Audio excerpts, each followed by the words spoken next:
तो स्टूडेंट, आज हम बात करेंगे कक्षा 11वीं गणित अध्याय 1 समुच्चय प्रश्नावली 1.2 का इंट्रो पार्ट और उसके कुछ एग्जाम्पल्स। तो देखते हैं एग्जाम्पल में क्या आएगा, मतलब इंट्रो पार्ट में। तो सबसे पहले आता है रिक्त समुच्चय। तो रिक्त समुच्चय क्या होगा? जैसे तुम अगर क्लास 11वीं में हो और तुम्हारी क्लास में अगर पूछे कि 11वीं क्लास में अगर कोई 10वीं का बच्चा है क्या, तो क्या बोलेंगे? नहीं है, क्योंकि कक्षा 11वीं में कोई 10वीं का बच्चा नहीं बैठेगा। तो इसका मतलब कि ऐसे समुच्चय जिसमें एक भी एलिमेंट ना हो, तो वो क्या होता है? रिक्त समुच्चय। रिक्त समुच्चय को कहते हैं एम्प्टी सेट या नल सेट या वाइड सेट। ठीक है। और परिभाषा क्या है? वह समुच्चय जिसमें एक भी अवयव ना हो। वह समुच्चय जिसमें एक भी अवयव ना हो, तो ऐसे समुच्चय कहलाते हैं रिक्त समुच्चय। और इनको डिनोट करते हैं संकेत फाई से। ठीक है। फाई क्या होता है? एक ग्रीक अक्षर है, तो फाई से डिनोट करेंगे। और सारणीबद्ध रूप, मतलब अगर इस टाइप अगर रोस्टर में फॉर्म में लिखते हैं हम, तो इसको सिर्फ खाली ब्रैकेट बना देते हैं। तो खाली ब्रैकेट का मतलब होता है कि ये जो जी सेट है इसमें एक भी एलिमेंट नहीं है, तो जी सेट क्या होगा? एक रिक्त समुच्चय। ठीक।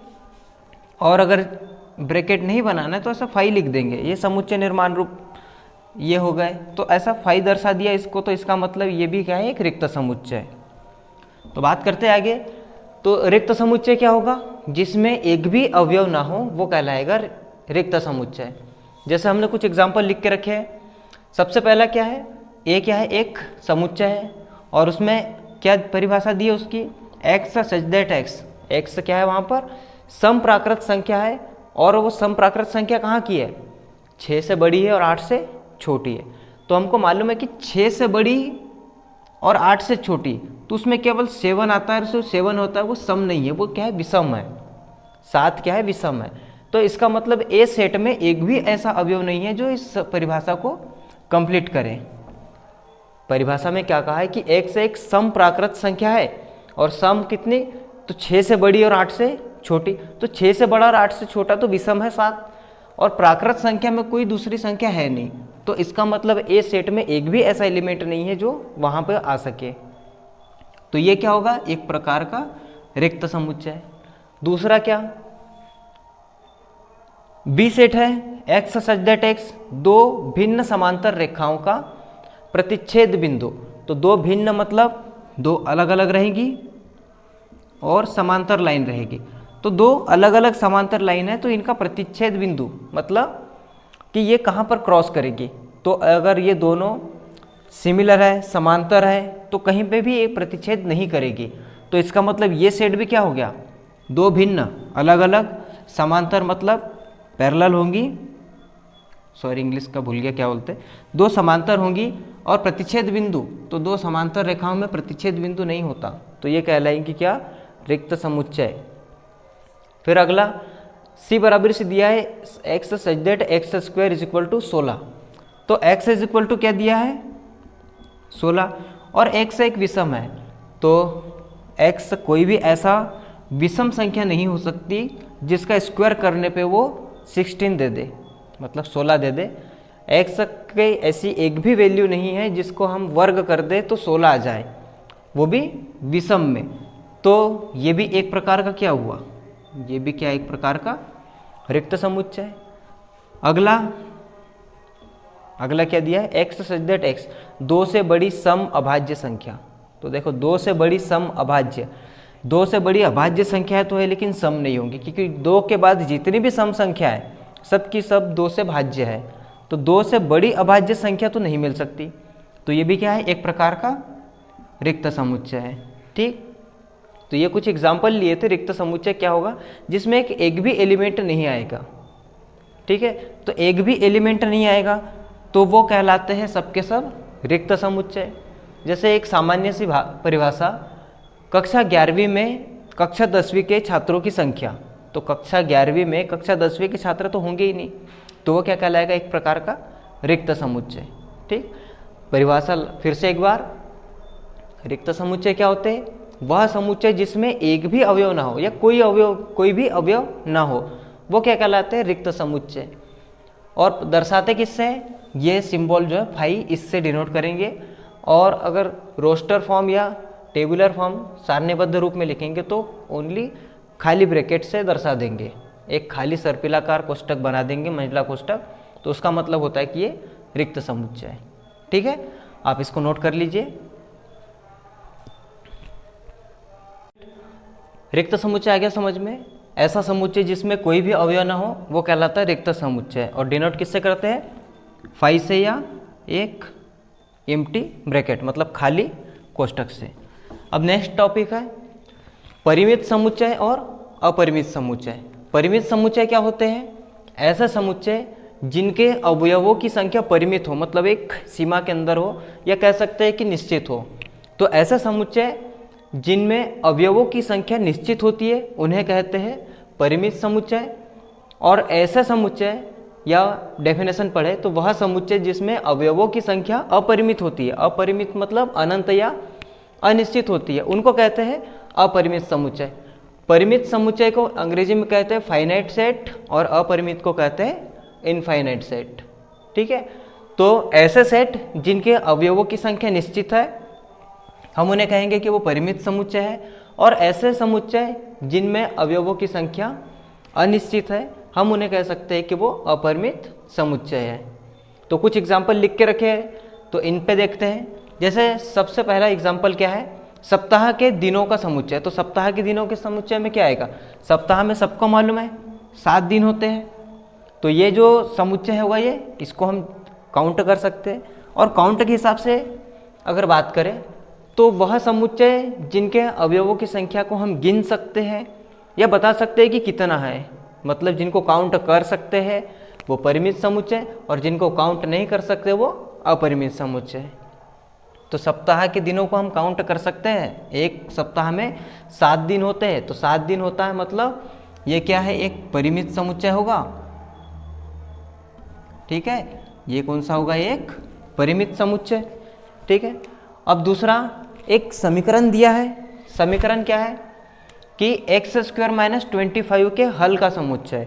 एक्स स्क्वायर है, x square minus 25 is equal to 0 है। हम अगर 25 को उधर ट्रांसपोज करेंगे, पक्षांतर करेंगे तो 25, और एक्स की वैल्यू क्या आएगी? प्लस माइनस 5, मतलब एक्स के 2 मान हम निकाल सकते हैं। इसके अगर हम चाहे तो 2 मान निकाल सकते हैं, तो ये भी क्या होगा? एक परिमित समुच्चय होगा। ठीक है, फिर आता है अंग्रेजी वर्णमाला के अक्षरों का समुच्चय। हमें मालूम है कि अंग्रेजी वर्णमाला में सिर्फ 26 अक्षर है, तो अंग्रेजी वर्णमाला के स्वरों का अक्षरों का जो समुच्चय है ये भी क्या है? परिमित है। ये शुरुआत के जो तीनों है ये तीनों के तीनों परिमित है। अब देखते हैं अगला क्वेश्चन क्या है। एग्जाम्पल, पूर्णांकों का समुच्चय। पूर्णांक क्या होते हैं? धन वाली संख्या, ऋण वाली संख्या और शून्य, इन तीनों को मिला लो तो वो होता है पूर्णांक। तो हमको मालूम है कि 0 से स्टार्ट होगी, इधर 1 2 3, इधर डॉट डॉट डॉट, और इधर भी -1 -2 और -3, और इधर भी अनंत तक चलती है। प्राकृत पूर्णांक संख्या इधर भी ऋण अनंत तक के और धन अनंत तक के, तो इनको हम काउंट नहीं कर पाएंगे, और जिनको हम काउंट नहीं कर पाएंगे हम उनको क्या लिखते हैं? वो अपरिमित है। क्योंकि माइनस में भी देखो तो संख्या अनंत तक जाती है, 0 को मिला लो, प्लस में भी संख्या अनंत तक जाएगी, तो ये क्या होते हैं? पूर्णांक। तो पूर्णांक क्या होते हैं? अपरिमित। अब पृथ्वी पर रहने वाले मनुष्यों का समुच्चय। तो पृथ्वी पर जितने मनुष्य रहते हैं तो जनसंख्या नाप सकते हैं। जैसे भारत की जनसंख्या नाप लेते हैं, हर 2021, 2011, 2001 में जनसंख्या का नाप लिया है। वैसे ही पृथ्वी पर रहने वाले मनुष्य का समुच्चय काउंटेबल हो सकता है, क्योंकि मनुष्य की गिनती हो जाती है। तो ये एक प्रकार का परिमित समुच्चय होगा। ठीक है, परिमित समुच्चय होगा। पृथ्वी पर रहने वाले मनुष्यों का समुच्चय परिमित होगा, क्योंकि इन्हें नाप सकते हैं, इनको काउंट कर सकते हैं और संख्या निश्चित है। ठीक है, अगला अभाज्य संख्याओं का। अभाज्य संख्या 2, 3, 5 और 7 है, उसके बाद 11। तो अभाज्य संख्या भी गिनती जैसे अनंत तक जाती है, वैसे ही अभाज्य संख्या भी अनंत तक के जा सकती है, और अभाज्य संख्या को हम काउंट नहीं कर सकते। तो इसलिए ये भी क्या है? एक अपरिमित समुच्चय होगा। और लास्ट एग्जाम्पल क्या है? किसी संख्या रेखा पर स्थित बिंदुओं का समुच्चय। अब संख्या रेखा, अगर हम ऐसे बिंदु बिंदु बिंदु आपस में ऐसे एक एक एक एक बिंदु मिलाते जाओ तो ये एक प्रकार की रेखा बन जाती है। और हमने कहा कि इस रेखा में कितने बिंदु होंगे, तो बिंदु को काउंट नहीं कर सकते। इसमें कितने बिंदु होंगे, अगर एक छोटा सा बिंदु भी बनाया और उसके बगल में एक बिंदु बनाओ और ऐसे बिंदु उनको बनाते चलो तो एक प्रकार की रेखा बन जाती है। अब रेखा में कितने बिंदु होंगे हम इनको काउंट नहीं कर सकते।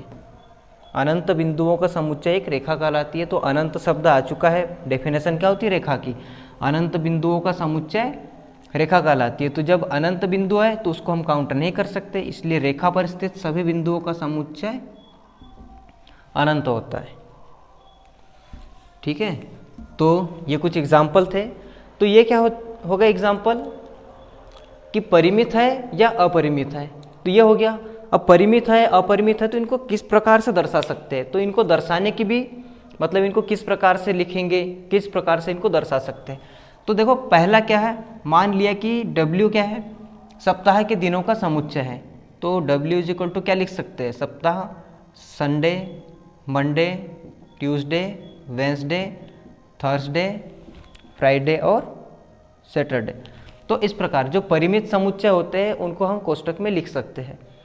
लेकिन जो अपरिमित समुच्चय होते हैं, जैसे पूर्णांकों का समुच्चय z क्या है, z क्या है, माइनस से अनंत से लेके 2, -1, 0, 1, 2, 3 और इधर भी अनंत तक। तो जो अपरिमित समुच्चय होते हैं, परिमित को तो हम काउंटेबल है उसको दर्शा सकते हैं, लेकिन जो अपरिमित होते हैं, अपरिमित में जिस तरफ अनंत तक जाता है उस तरफ मात्र 3 बिंदु लगा देने से हम उसको कह सकते हैं कि ये अनंत तक जाता है। ऐसा नहीं कि बस नेचुरल नंबर का अगर समुच्चय कहा तो 1, 2, 3, 4, 5 ऐसा लिखा और ऐसे एकदम डॉट इतने सारे नहीं लगा देना है, इनका मतलब कुछ नहीं होगा। हम सिर्फ 3 डॉट लगाएंगे और 3 डॉट क्या दर्शाता है कि ये एक अपरिमित है और 3 डॉट ये दर्शाता है कि ये अनंत तक जा रहा है। अनंत तक कब जाएगा, जब उसके पीछे कोई भी संख्या नहीं रहेगी, कुछ नंबर नहीं रहेगा तब।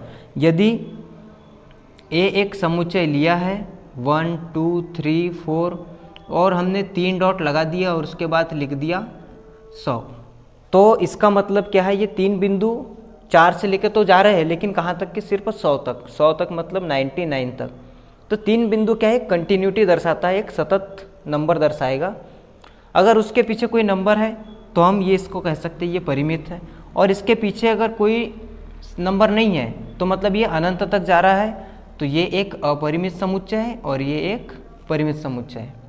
ठीक है, अच्छे से याद रखना है क्या कि जिन बिंदुओं के पीछे कोई भी संख्या नहीं है, या तो उनके पीछे या तो उनके आगे, अगर कोई भी नंबर नहीं है, मतलब यहाँ जहाँ शुरुआत हो रही है यहाँ पर और जहाँ ख़त्म हो रहा है वहाँ पर, अगर 3 डॉट के आगे या इधर पीछे है तो फर्स्ट में अगर कोई नंबर नहीं है तो इसका मतलब क्या है, वो अपरिमित समुच्चय है, क्योंकि वो अनंत तक जाएंगे। 3 डॉट क्या दर्शाते हैं, एक कंटिन्यूटी अनंत तक दर्शाता है। अगर उसके आगे जैसे ये ए एक समुच्चय लिया है तो यहाँ तक के लिख दिया, तो 3 डॉट का मतलब क्या हो गया कि वो 100 तक की संख्याओं को दर्शा रहा है। तो जिन 3 डॉट के बाद में कोई नंबर है तो वो परिमित में काउंट हो सकता है, हर बार नहीं होगा। अगर इधर नहीं है तो 3 डॉट है तो उसको परिमित के रूप में मान सकते हैं, और जिनमें 3 डॉट के बाद कुछ नहीं है वो अपरिमित होगा, अनंत तक जाएगा। तो ये 3 डॉट का काम क्या रखना है कि ये कंटिन्यूटी दर्शाता है। जहाँ एक से ज़्यादा बहुत सारे नंबर लिखना है तो वहाँ 3 डॉट लगा दिए जा सकते हैं।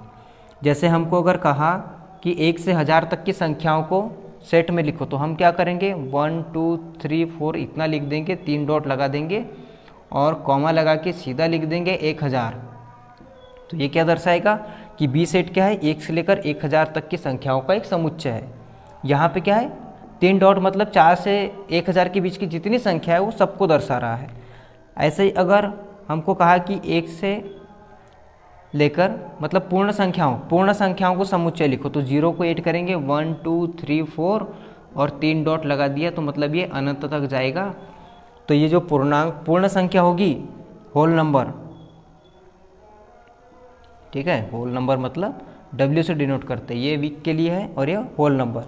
तो W क्या दर्शाता है, जीरो से लेकर अनंत तक की संख्या, तो 4 के बाद 3 डॉट है और उसके बाद कुछ भी नहीं है। कुछ नहीं का मतलब ये अनंत तक जाएगा। तो ये टॉपिक क्या था, परिमित और अपरिमित को किस प्रकार से दर्शाएंगे। परिमित है तो जिसको काउंट कर सकते हैं, हम इसको काउंट कर सकते हैं कि 1 से लेकर 10 तक 100 तक के हैं। इसको काउंट कर सकते हैं, एक वीक में 7 डेज होते हैं। इसको काउंट कर सकते हैं बी को कि 1 से लेकर 1000 तक के कहाँ है नंबर, और इसको काउंट नहीं कर सकते, ये अपरिमित है। ये भी नेचुरल नंबर भी अपरिमित है, और पूर्णांक इंटीजर ये भी अपरिमित है, क्योंकि पॉजिटिव में भी इन्फिनिटी तक जाएगा और नेगेटिव में भी इन्फिनिटी तक जाएगा। तो ये आप चाहो तो नोट कर लीजिए वीडियो को पॉज करके।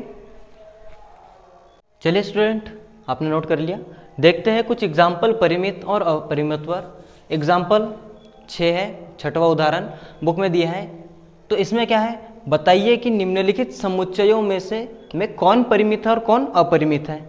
तो अभी कॉन्सेप्ट बताया, परिमित क्या होंगे जिनको काउंट कर सकते हैं, और अपरिमित क्या होंगे जिनको काउंट नहीं कर सकते। तो चलो देखते हैं, पहला क्या है, x such that x. X क्या है, एक्स बिलोंग कर रहा है नेचुरल नंबर से, ठीक। और एक्स क्या है, एक्स माइनस 1 और x minus 2 is equal to 0 है। हमने कक्षा 10वीं में द्विघात समीकरण में इनको हल करे हैं। एक्स की वैल्यू क्या निकल सकती है, 1 और एक्स की 2। तो एक्स की 2 वैल्यू निकल सकती है। पक्षांतर करेंगे तो एक्स का एक मान धन का 1 आएगा और एक्स का एक मान 2 आएगा। तो हम इनको काउंट कर पा रहे हैं कि एक्स की 2 वैल्यू आएंगी 1 और 2, और हम इसको काउंट कर सकते हैं। इसका मतलब ये क्या है, एक परिमित समुच्चय है, ठीक। इसको हम काउंट कर सकते हैं, तो ये क्या है, एक परिमित समुच्चय। नेक्स्ट क्या है, x such that x. X belongs to natural number, मतलब एक्स क्या है, एक प्राकृत संख्या है, और एक्स स्क्वायर इक्वल क्या है, x square is equal to 4 है। तो x square is equal to 4 है। अगर हम दोनों साइड का वर्गमूल ले ले तो क्या मिलेगा, प्लस माइनस 2। मतलब एक्स की 2 वैल्यू है, एक -2 और एक +2। तो एक्स की 2 वैल्यू है, और 2 वैल्यू को हम काउंट कर सकते हैं कि एक्स का मान -1 और 2 है।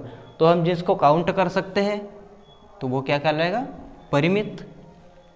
फिर आता है नेक्स्ट क्या, x such that x belongs to natural number. X यहाँ पे प्राकृत संख्या है, और एक्स क्या दिया है, 2x minus 1 is equal to 0। मतलब यहाँ भी क्या है, एक्स की वैल्यू निकालना है। तो कक्षा 10वीं में ये भी पढ़ चुके हैं, क्या है ये, एक रैखिक समीकरण है। एक्स का उधर पक्षांतर करेंगे तो वो धन का हो जाएगा, गुना में है तो कहाँ जाएगा, भाग में। तो एक्स का एकमात्र मान आया 1/2, और सिर्फ एक मान आया तो ये तो काउंटेबल है। हम बता सकते हैं कि एक्स एकमात्र मान है, और जो काउंटेबल है वो परिमित होगा, ठीक है।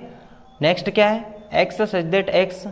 X belongs to natural number, और एक्स एक अभाज्य संख्या है। तो हम अभी थोड़ी देर पहले ही बात करी, क्या है, एक्स एक क्या है, अभाज्य संख्या। तो अभाज्य संख्या, जैसे संख्याएं अनंत तक है वैसे अभाज्य संख्या भी अनंत तक हो सकती है।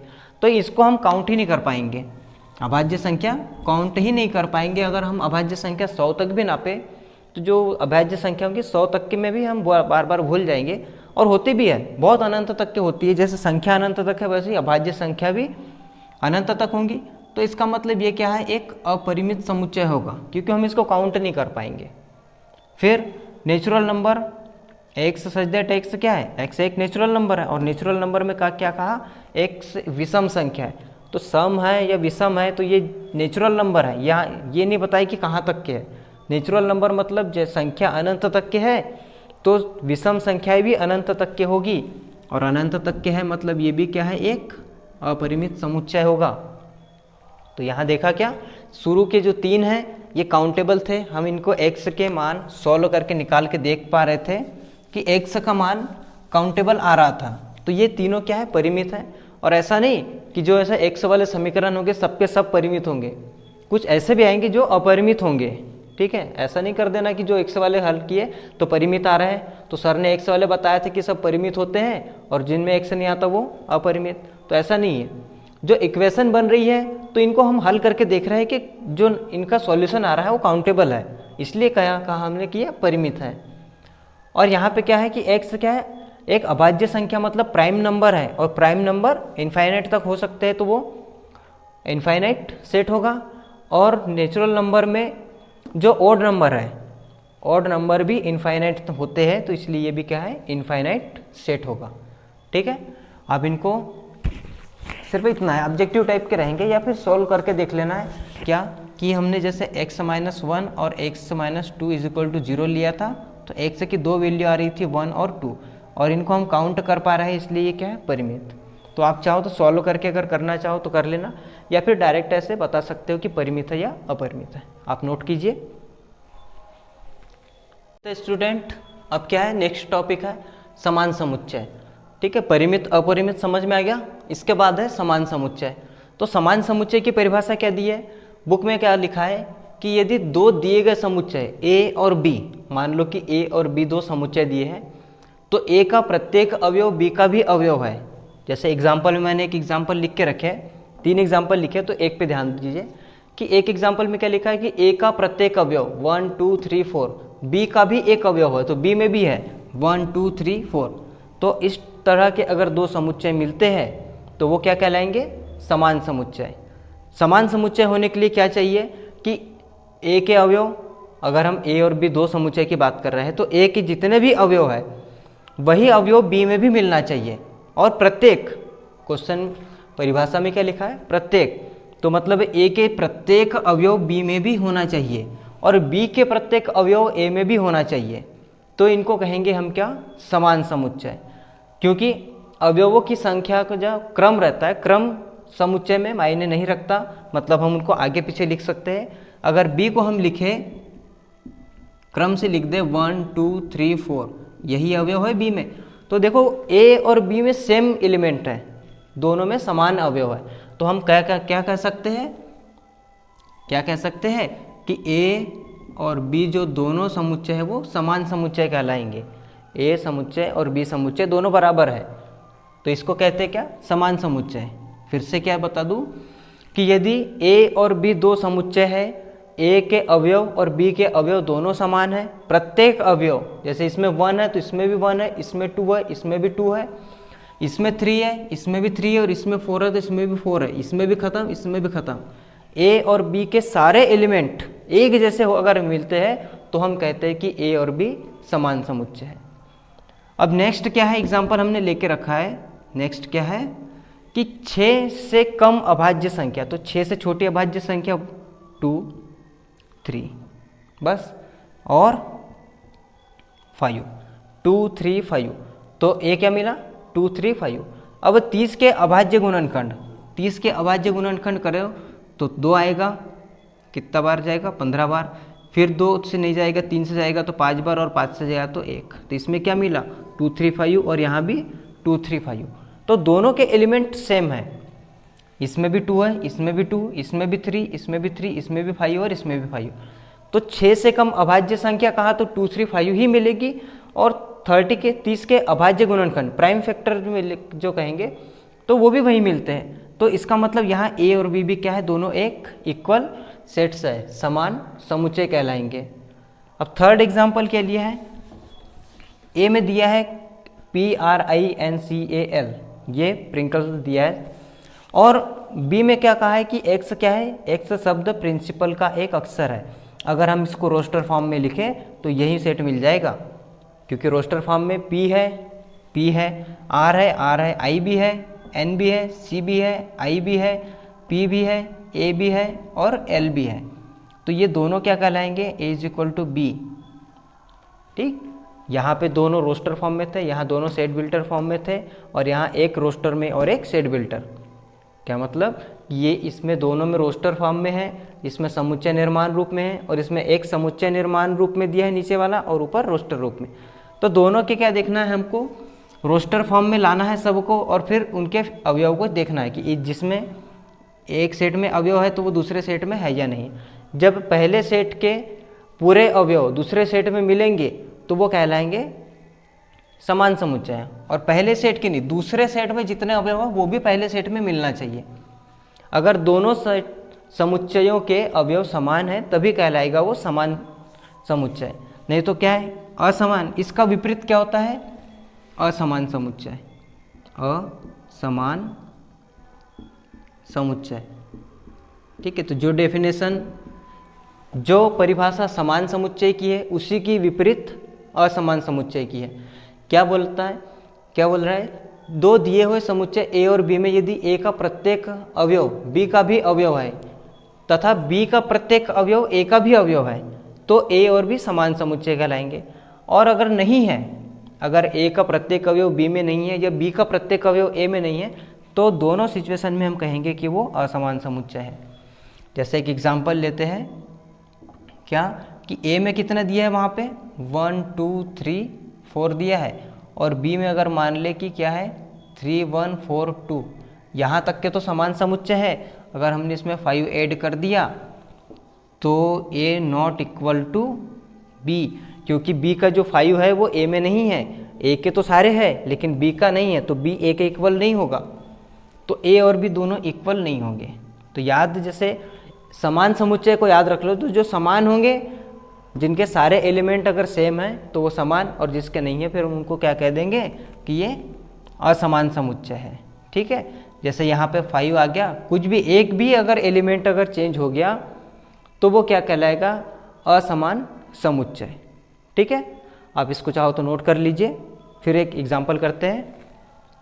एग्जाम्पल 7 क्या दिया है, समान समुच्चयों के युग्म छाटिए, मतलब A B C D E 5 समुच्चय दिए हमें, और ऐसा कोई युग्म है जो समान है तो उसका कारण भी बताना है कि वो समान क्यों है। तो देखते पहले क्या है, ए में क्या दिया है, एक एलिमेंट दिया है, एक ए में एक एलिमेंट दिया है 0, 0 भी एक एलिमेंट है। ऐसा नहीं कि ए को रिक्त समुच्चय मान ले, यहाँ रिक्त समुच्चय नहीं होगा। ए क्या है, एक प्रकार का समुच्चय जिसमें एक एलिमेंट है 0। अगला क्या है, बी, तो बी में क्या दिया है उनने कि एक ऐसा सेट, एक ऐसा मान है जो 15 से बड़ा है और 5 से छोटा है। तो 15 से बड़ा मतलब इस तरफ और 5 से छोटा इस तरफ, तो ऐसा कोई संख्या मिल सकती है जो 15 से बड़ी हो और 5 से छोटी हो? तो ऐसी कोई भी संख्या नहीं है। तो हम क्या कह सकते हैं कि बी क्या है, एक रिक्त समुच्चय है, बी में कुछ नहीं है। तो ये ऐसा दर्शा दो, या थोड़ा अलग अच्छे से देखने के लिए बी को 5 बना के रख लो, तो बी क्या है, एक प्रकार का रिक्त समुच्चय हो गया। अब नंबर है सी का।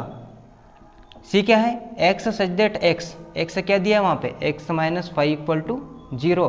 तो हम एक्स की वैल्यू निकाले तो 5 आता है, तो सी का अगर एलिमेंट निकाले तो केवल सी में 5 आता है। ठीक है, सी भी खत्म। अब डी में देखो, तो डी क्या है, डी क्या है, x such that x square, x is equal to 25 है, तो एक्स की दो वैल्यू निकलेंगी, माइनस प्लस माइनस 5। तो अगर हम देखें तो डी में क्या आएगा, एक्स की वैल्यू -5 और 5। ठीक है, अब नेक्स्ट क्या है, ई एक्स समीकरण एक्स स्क्वायर माइनस 2 माइनस 15 का एक धन पूर्णांक मूल्य है। तो सबसे पहले तो इस समीकरण को हल करना पड़ेगा, x square minus 2x minus 15 is equal to 0। इसके अगर फैक्टराइजेशन करेंगे तो 15 आना चाहिए और 2 आना चाहिए, तो क्या मिलेंगे, x square minus 5x plus 3x minus 15 is equal to 0। X common निकालो तो x माइनस 5, यहाँ से 3 कॉमन निकाल लिए तो x माइनस 5। ठीक है, x माइनस 5 और x प्लस 3 है, तो x इज इक्वल टू 5 और x इज इक्वल टू -3। तो e के दो ई के जो है इस इक्वेशन के दो सॉल्व निकलते हैं, solve x is equal to 5 और x इज इक्वल टू -3। लेकिन यहाँ कहा है कि एक धन पूर्णांक मूल है, तो लेना क्या है, सिर्फ positive, E is equal to क्या आएगा, सिर्फ 5। तो अब देखो सबको रोस्टर फॉर्म में लिख लिया है, ए बी सी डी और ई। तो सिर्फ यहाँ से ये देखने में आ रहा है कि सी और ई ही बराबर है, बाकी कोई भी बराबर नहीं है। डी में 5 है लेकिन -5 भी है, और -5 फिर किसी में नहीं है, इसलिए डी किसी का नहीं होगा। ई और केवल सी और ई ही दो समान समुच्चय है, बाकी कोई भी समुच्चय समान नहीं है। ठीक है, आप इसे नोट कर लीजिए। तो स्टूडेंट देखते हैं लास्ट एग्जाम्पल क्या है, 8वां उदाहरण, निम्नलिखित समुच्चय युग्मों में कौन से समान है, और समान है तो अपने उत्तर का औचित्य बताइए, मतलब किस प्रकार से समान होंगे। तो सबसे पहले पहला वाला अगर लेते हैं तो पहले का अगर सॉल्व देखें, ठीक है, सॉल्व किसका, पहले का क्या दिया है, एक्स शब्द एलो के अक्षरों का समूह है। तो एक्स एक सेट है तो उसमें क्या है, ए है, एल है, एल रिपीट है तो रिपीट नहीं करना है, ओ है और वाई है, ठीक। एक्स शब्द एलो के अक्षरों का समूह, और बी क्या दिया है, एक अनदर सेट क्या दिया है, बी इज इक्वल टू शब्द लॉयल, तो एल उठाओ वहाँ से, ओ वाई और ए, ठीक है, ये उठा लिया वहाँ से। तो अब दोनों में देखो, एक्स में ए है, बी में भी ए है, एक्स में एल है, यहाँ भी एल है, यहाँ ओ है, दोनों में ओ है और दोनों में वाई है। तो एक्स और बी दोनों में एलिमेंट एक जैसे है, दोनों में एक जैसे अवयव है, तो हम कह सकते हैं कि एक्स और बी समान समुच्चय है, ठीक है, क्योंकि दोनों के एलिमेंट समान है तो हम कह सकते हैं कि दोनों समान समुच्चय है। अगला क्या है, ए क्या दिया है, N such that N belongs to integer, integer है, और एक्स स्क्वायर क्या है, एक्स का एन का स्क्वायर, यहाँ सॉरी एन है, एन का स्क्वायर क्या है, 4 से छोटा है या 4 के बराबर है, तो हम इसको क्या लिख सकते हैं, इंटीजर, तो एन का स्क्वायर, तो एन स्क्वायर अगर इक्वल टू 4 मान ले तो एन का आएगा -2 +-2 आएगा, तो +-2 उनके इक्वल भी है, तो हम x की जगह n की जगह क्या ले सकते हैं, सेट a -2 -1 0 1 और 2, ये एलिमेंट आ गए इसके। अब नेक्स्ट यहाँ क्या दिया है, b सेट दिया है, x such that x real number है और x स्क्वायर -2, एक मिनट, चलो ठीक है, b क्या है, एक्स स्क्वायर -3x, तो ये इसके फैक्टराइजेशन से अगर इसको सॉल्व करो तो क्या मिलेगा, यहाँ से -2x -x + 2 इसका फैक्टराइजेशन हो गया, दोनों में से x कॉमन निकाल लो तो x -2 हो गया, यहाँ से कुछ नहीं है तो x -1 निकाल लो, तो इसको देख के सीधा पता चलता है कि x = 2 और x = 1, तो x की केवल 2 वैल्यू मिल रही है हमें, क्या, 1 और 2। तो दोनों में देखो इसमें बहुत सारी वैल्यू आई है, -2 -1 0 1 2, और इसमें केवल 1 2 आया है, तो हम इनको दोनों को यहाँ ये लिख सकते हैं कि a not equal to b, a not equal to b, मतलब a और b समान समुच्चय नहीं है। क्यों नहीं है, क्योंकि a में जितने अवयव है -2 -1 0 है तो वो b में नहीं है। हमारे उत्तर का औचित्य क्या है कि a समुच्चय में -2 है -1 है, या ये लिख सकते हैं चूंकि क्या कि एकमात्र संकेत बता तो -2 does not belongs to b, -2 b में नहीं है, इसलिए हम कह सकते हैं कि -b a के बराबर नहीं है, ठीक है। लेकिन ये वाला है एलो, सारे शब्द इसके सारे एलिमेंट b से बिलोंग करते हैं और b के सारे एलिमेंट x से बिलोंग करते हैं। तो ये हमारे सारे एग्जाम्पल कंप्लीट हो गए हैं एक्सरसाइज 1.2 से पहले इसका इंट्रो। तो इंट्रो में हमने क्या क्या पढ़ा, सबसे पहले पढ़ा था रिक्त समुच्चय, फिर पढ़ा था परिमित समुच्चय, फिर अपरिमित समुच्चय, और फिर समान समुच्चय, और समान के बाद असमान। समान का जस्ट अपोजिट असमान, समान समुच्चय जो इक्वल होंगे वो समान और जो इक्वल नहीं होंगे वो असमान। तो इतनी चीज़ें पढ़ी है, और साथ में 3 पॉइंट 3 डॉट जो होते हैं कहाँ लगाएंगे, जो नंबर इनफाइनाइट तक जाएगा, मतलब कंटिन्यू नंबर को लिखने से अच्छा है वहाँ 3 डॉट लगा देते हैं। तो इतना हो गया एक्सरसाइज 1.2 से पहले उसका इंट्रो और उसके एग्जाम्पल, ठीक है। तो आप इसको नोट कीजिए और चलते हैं फिर नेक्स्ट वीडियो में इसकी एक्सरसाइज पर, एक्सरसाइज 1.2, ठीक है स्टूडेंट। पॉज करके इसको नोट कीजिए।